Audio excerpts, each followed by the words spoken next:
আসসালামু আলাইকুম ভিউয়ার, সবাই কেমন আছেন? আশা করি ভালো আছেন। এক ব্যক্তি কোনো দ্রব্যের ধার্য মূল্যে 8% কমিশন দিয়েও 15% লাভ করে। সেই যে দ্রব্যের ক্রয় মূল্য 280 টাকা হলে তার ধার্য মূল্য কত টাকা? কোনো দ্রব্যের ধার্য মূল্যে 8% কমিশন দিয়েও, তাহলে ধার্য মূল্য 100 টাকা হলে কমিশন দিয়েও তাহলে মূল্য কত হবে? 92 টাকা বিক্রয় মূল্য। হ্যাঁ, 8 থেকে বাদ যাবে, তাহলে 15% লাভে, তাহলে ক্রয় মূল্য 100 টাকা হলে 15% লাভে বিক্রয় মূল্য সমান সমান 100 প্লাস 15 টাকা সমান সমান 115 টাকা। তাহলে ক্রয় মূল্য 100 টাকা হলে বিক্রয় মূল্য 115 টাকা। অতএব ক্রয় মূল্য 1 টাকা হলে বিক্রয় মূল্য 115/100 টাকা।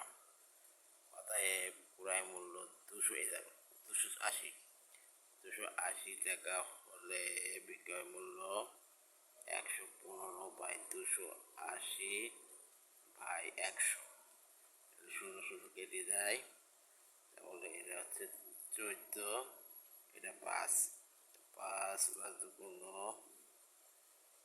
= 10, 5 × 10 3, 3 আর 14 গুণ করলে 322 টাকা হয়।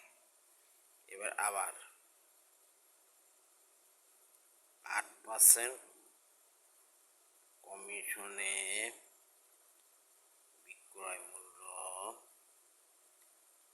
100 - 8 টাকা, অর্থাৎ 92 টাকা।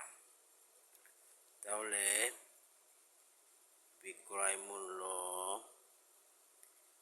92 টাকা হলে ধার্য মূল্য সমান সমান 100 টাকা।